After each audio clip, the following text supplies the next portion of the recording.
부산 장신대학교 교수시며 한국교회 이단 대응 사역의 권위자시죠. 탁질 교수님을 모시고 경남 지역의 이단의 현황이 어떠한지, 그리고 그 속에서 CBS가 감당해온 사명을 함께 짚어보도록 하겠습니다. 교수님 안녕하세요. 안녕하십니까?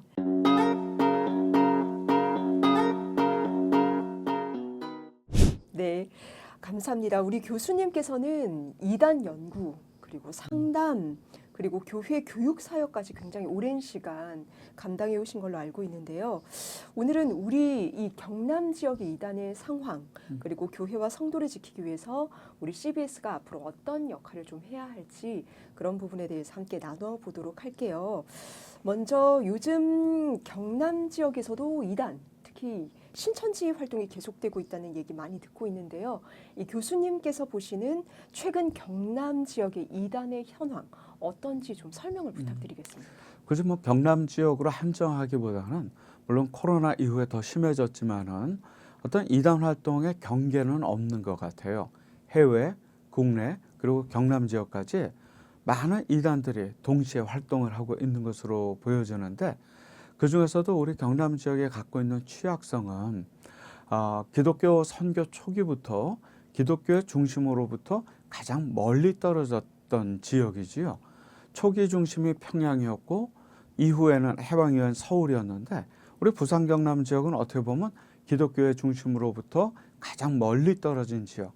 그러다 보니까 아무래도 이단 활동이 가장 활성화될 수 있는 그런 조건을 갖추고 있었고 게다가 경남 지역은 불교가 강성한 지역이다 보니까 불교 이외에 다른 종교들은 어떻게 보면 대동소이했고 그 중에서도 이제 정통이든지 이단이든지 우리에게는 중요하지만 주변 사회에서 봤을 때에는 혹시 그 내부에서 무슨 밥그릇 싸움 하나? 라고 볼 정도로 다른 지역에서 느끼고 체감하는 것만큼의 심각하게 느끼지 못했던 측면이 있는 것 같아요. 그래서 전통적으로 우리 부산 경남 지역에서 많은 이단들이 생겨나기도 했고 또 활발한 활동들을 해왔죠. 그리고 요즘 보면은 역시 우리나라에서 활동이 가장 활발한 신천지라든지 하나님의 교회라든지 구원파 활동도 역시 이 경남 지역에서 활동이 활발하거든요. 그런데 눈여겨볼 것은 우리가 신천지가 신천지라는 이름으로 활동하기보다는 최근에는 We Are One 이라고 하는 자원봉사단체 이름으로 활동을 한다는 사실, 하나님의 교회는 하나님의 교회라는 이름보다도 또 아세즈라고 하는 자원봉사단체로 활동한다는 사실, 그리고 구원파는 특별히 구원파가 세 파이긴 하지만 그 중에서 박옥수 구원파라고 불려지는 기쁜 소식 선교회가 IYF라는 이름으로 경남 지역 캠퍼스들을 중심으로 활동이 활발하죠. 그래서 우리가 하나님의 교회, 신천지, 구원파 이런 주요 이단들이 활동하지만 그들이 노출되는 모습은 우리에게 익숙하지 않은 위아원, 아세지와 같은 사회봉사 조직이라든지 아니면 캠퍼스 내에서 문화, 어떤 활동을 중심으로 하는 IYF 같은 조직들이 경남 지역 곳곳에서 활동하고 있는 것을 볼 수가 있지요. 현장에서 좀 감지되는 변화가 있다면 어떤 게 있을까요? 요즘 아마 다들 느끼실 거예요. 여호와의 증인의 모습이 많이 노출된다는 것, 신천지 포교자들이 곳곳에 있다는 것, 그리고 하나님의 신도들이 버스 정류장이나 전철역 주변이나 곳곳에서 활동하고 있다는 것. 우리 CBS가 있는 옆에도 이 창원 지역 신천지 본부가 있지만 이 활동이 최근 한 1, 2년 전부터 굉장히 활발해졌거든요. 그래서 저는 보면은 이 이단 문제에 있어서 한국의 큰 변곡점이 몇 차례 있었지만 그 중에서도 주목되어 보이는 게 6.25 전쟁. 그때 많은 이단들이 생겨나거든요. 그것도 부산으로 피난 왔던 그 피난 현장 속에서. 근데 최근에 또 하나를 지적하자면은 코로나19가 이 코로나 팬데믹이 이 이단 문제에 있어서 거대한 전환점이 되지 않았는가. 그 이전에는 특정한 조직을 갖추고 그리고 어떤 구심점이 되는 간부들, 교주들이 있고 또 길이나 곳곳에서 대면으로 포교했던 현상이 일반적이었다고 한다면은 코로나와 함께 첫 번째로 온라인을 기반으로 한 이단 활동이 활발해졌다. 이제는 내 옆에 사랑하는 사람이 있어도 그 손에 들린 스마트폰으로 어떤 이단들이든지 만날 수 있는 세상이 열렸다는 거죠. 저는 그런 이단들을 온라인 이단이라고 부르게 되거든요.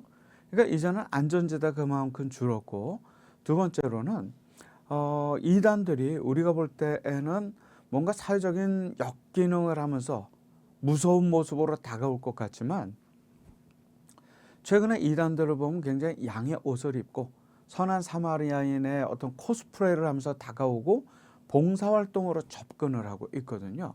코로나 방역 시기에도 그렇게 접근을 했고, 신천지든 하나님의 교회든. 그러니까 우리 경남 지역은 특별히 타 지역에 비해서 기독교인 비율이 상당히 낮은 지역이에요. 제주도와 함께 거의 10%에도 못 미치니까, 그런 것을 고려했을 때 제가 만약에 창원에서 활동하는 이단이다. 그럼 10명 중에 1명밖에 안 되는 기독교인보다는 10명 중에 9명인 비기독교인에게 공신력을 얻는 게 더 유리하다고 생각하겠죠. 그 최근 이단들은 교회 눈치를 보지 않습니다. 오히려 사회적인 순기능을 통해서 사회적인 영향력을 확장을 해 나아가죠. 경남 지역이 그런 면에서는 최적의 활동지라고 할 수가 있죠.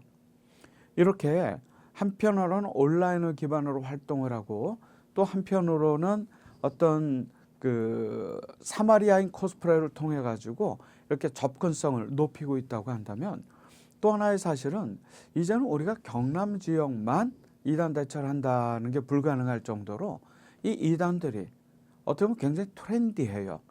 교회가 좀 보수적이다라고 한다면 이단들은 최신 트렌드를 포교 전략에 장착을 하고 접근하는데, 그 중에 하나가 한류죠.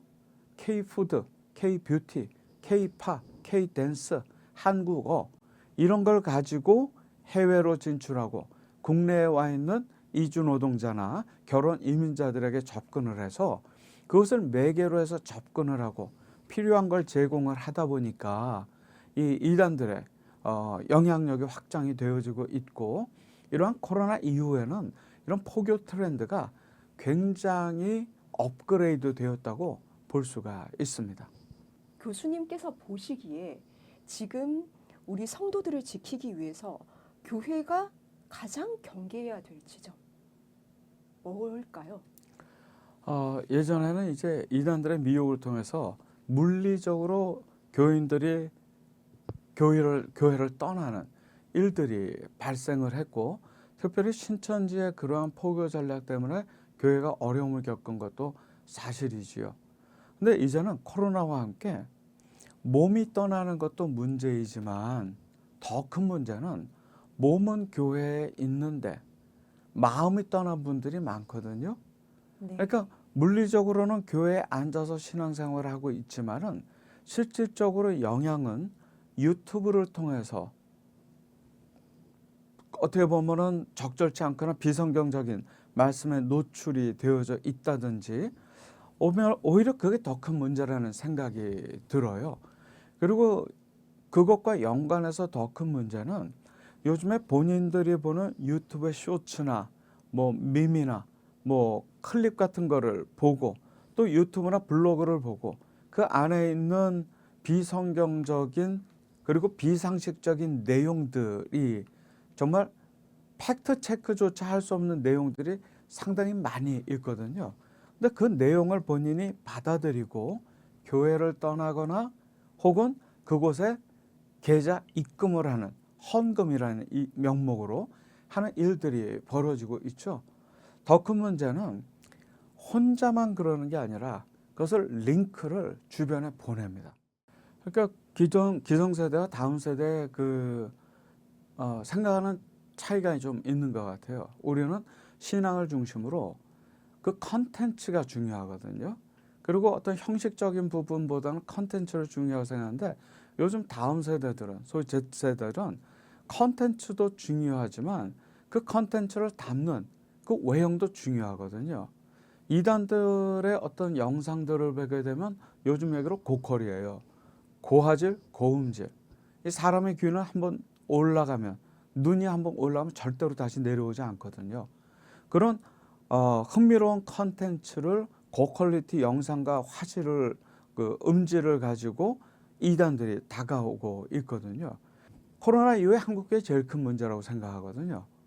그러니까 확인할 수 없는 링크를, 팩트 체크조차 할 수 없는 비성경적인 내용을 나만 알고 있다라고 하는 그런 어떤 특별한 느낌을 받아서인지, 아니면 자신의 존재감을 노출하고 싶은 욕구인지 그것은 알 수 없지만, 그런 링크나 이런 것들을 주변에 무작위로 보내서 그렇게 누구에게 영향을 주는 게 큰 문제예요.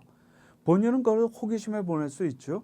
근데 받는 분들은 그걸 통해서 치명적인 피해를 입거나 혹은 어려움을 겪을 수 있다는 걸 꼭 기억하시면 좋을 것 같아요.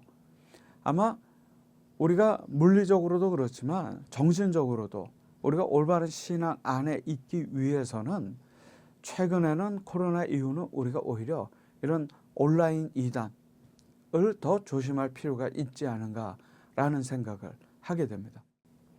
이 고민 지점이 CBS의 역할이 숨어 있을 것 같아요. 그 고민을 하는 데 있어서. 이 온라인 이단 포교 활동 이런 것에 대응하기 위해서 CBS가 온라인 선교를 좀 더 적극적으로 해야 한다던가, 아니면 이런 팩트 체크의 역할, 문지기의 역할이 CBS의 앞으로 코로나 이후에 신천지 이단 대응 활동의 방향이 아닌가, 그런 생각이 지금 목사님 말씀 들으면서 드는 것 같기도 하고요. CBS는 좋은 컨텐츠를 가지고 있거든요. 그리고 역사 속에서 어렵고 불안정하고 불확실한 시기를 거쳐오면서 그 컨텐츠를 잘 간직했고, 하지만 그 시기에는 상황이 너무 절박하다 보니까 누구나 다, 청취자들은 라디오에, 그리고 방송이 개시된 이후에는 방송에 많은 신경을 우리가 쓰고 또 듣고 있지만, 또 요즘 세대들은 많은 변화가 있는 것 같아요. 단순 컨텐츠뿐만 아니라 그 컨텐츠를 잘 전달하는 플랫폼도 굉장히 중요해졌고, 오히려 이단들이 그걸 선점하고 지금 활용하고 있는 시기이죠. 그리고 경남 지역은 다른 지역보다 CBS 활동이 굉장히 취약하고 열악한 지역이거든요. 근데 모두들 다 CBS의 공신력은 인정하고 있어요. 단지 그런 공신력이 신앙적이면서도 그런 공신력 있는 컨텐츠가 진보수를 떠나서 공감할 수 있도록 전달되어지는 루트를 우리가 찾아야 되는데, 지금은 우리가 전한다고 다 듣는 것이 아니라 누군가 스스로 찾아오게끔 만드는, 본인의 선택으로 듣고 싶은 것, 보고 싶은 것을 찾아오는 시기이고, 코로나 이후에 그러한 환경들은 이미 구축되었기 때문에 절대로 변한 세상은 다시 변하지 않습니다. 우리가 변해야지. 그렇다고 한다면 기존에 좋은 컨텐츠를 갖고 왔던 CBS의 또 다른 변화가 필요하겠죠. 그러니까 우리가 흔히 예전에는 순수 복음이냐, 그런 관점에서 사회 참여에 대한 부정적인 인식도 있었고, CBS는 상대적으로 좀 진보적인 언론으로 사회적인 목소리를 많이 냈잖아요. 근데 제가 이단 문제 관점에서 보면은, 과연 이런 이단 문제가 과연 교회, 신앙만의 문제일까? 사회적인 문제거든요. 왜냐하면 우리가 지난 10년만 보더라도 2014년에 세월호 사건과 함께 구원파의 이름이 사회적으로 알려졌고, 2016년에 최순실 국정농단 사건이 일어나면서 그 부친이었던 최태민의 대한민국 선교단, 이 문제가 사회적으로 이슈가 많이 됐죠. 무당이었던 사람이 2년 만에 개신교 최고 권력자가 됐으니까. 2018년에 만민주와 함께 이재록의 성범죄, 또 은혜록의 신옥주의 신도들 폭행, 또 남태평양 피지로의 이주. 2020년에 우리가 아는 것처럼 코로나19 지역감염 확산과 신천지 문제.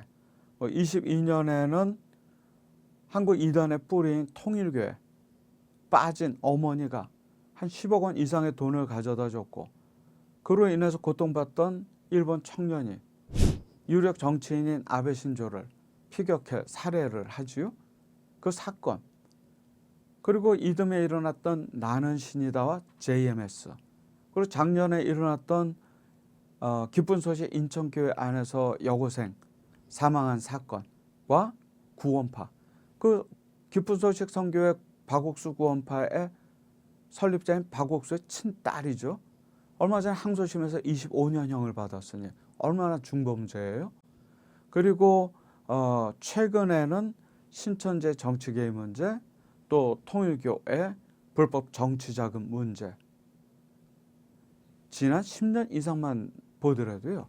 대한민국에서 일어난 가장 굵직굵직한 사회적 사건은 대부분 다 이단 문제였어요.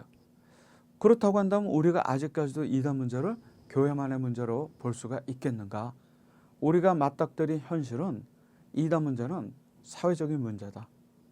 이제는 이단 문제는 우리 가정과 교회를 지키는 일이 아니라 우리 나라를 지키는 일이 되었다라는 게 우리가 맞닥뜨린 현실이죠. 그렇기 때문에 이단 문제에 관심을 갖는 것은 그리스도인들의 책무가 되어진 거죠.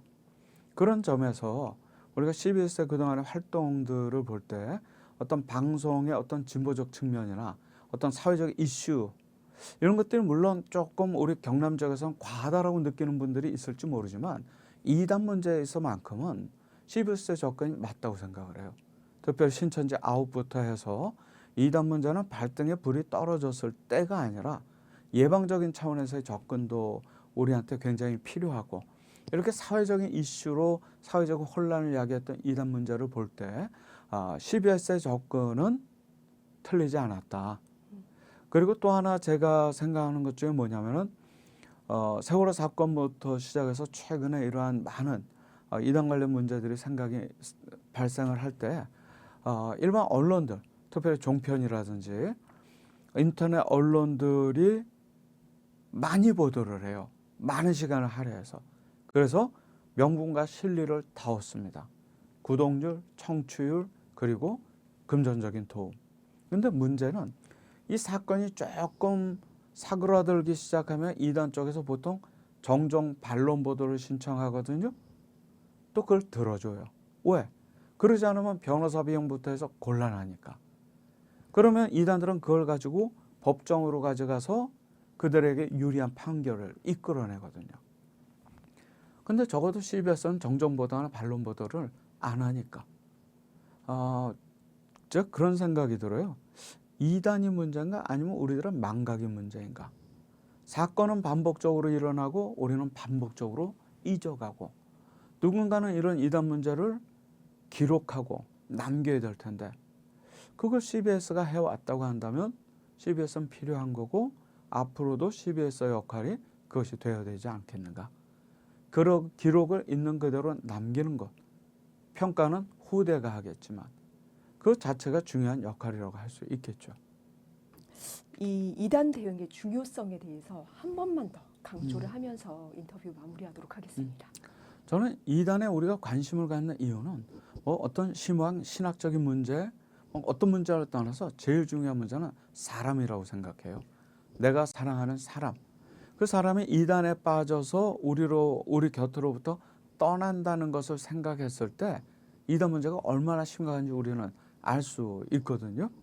근데 이런 이단 문제를 보게 되면은 우리는 한때는 교회적인 관점에서는 교회를 지키기 위한 일이다라고 생각을 하고 신천지나 각종 이단들의 활동이 활발해진 시점 그리고 사랑하는 가족들이 그 이단에 빠져서 집을 나가고 이런 모습을 보면서 이단 문제는 이제 우리가 가정을 지킬 수 있는 문제다라고 생각을 했고 또 청년 청소년들이 이단에 집중적으로 미혹되는 걸 보면서 이단 문제는 우리가 다음 세대를 지키는 일이다라고 했지만 이제는 사회적으로 일어나는 수많은 사건 속에 이단들이 개입돼 있고 이단들이 원인을 제공한 것들을 우리가 학습하면서 이제 이단 문제는요. 사람을 지키는 일, 가정과 교회와 그리고 우리 나라를 지키는 일이 되었다는 것. 이거 뭐 다종교 사회 한국에서 기독교적인 교리적 이단 분별이나 이단 규정이 문제가 아니라 이제는 이단들과의 피할 수 없는 그런 어떤 선한 싸움이 우리가 그리스도 안에서 평범하고 행복하게 살기 위해서는 피할 수 없는 일이 된 건 아닌가. 이단 피해가 나에게 없는 것이 아니라 그 피해가 아직은 나에게 오지 않은 것뿐이죠. 이단 문제는 누구에게든지 생긴다가 팩트입니다. 그렇기 때문에 이단 문제가 발생했을 때는 꼭 기억하셨으면 좋겠어요. 이단 문제가 생기게 되면은 절대로 부끄러워하면 안 됩니다. 죄책감을 가져서도 안 되고, 그리고 감춰서서는 더욱 안 됩니다. 왜냐하면 피해자거든요.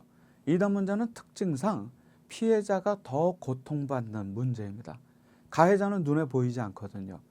가해자이면서도 원인 제공자는 늘 눈에 보이지 않는 게 이단 문제입니다. 그렇기 때문에 피해를 경험했다라고 한다면 그 피해가 없었으면 좋았겠지만 생길 수 있는 일이 생긴 거거든요. 그러니까 오히려 부끄러워하거나 감추거나 죄책감을 갖지 말고 건강하게 CBS라든지 혹은 전문 상담가를 통해서 도움을 받는 것이 가장 중요하다고 생각할 수 있습니다. 그런 말씀을 좀 드리고 싶네요. 내가 요동치 아니하리 내가 요동치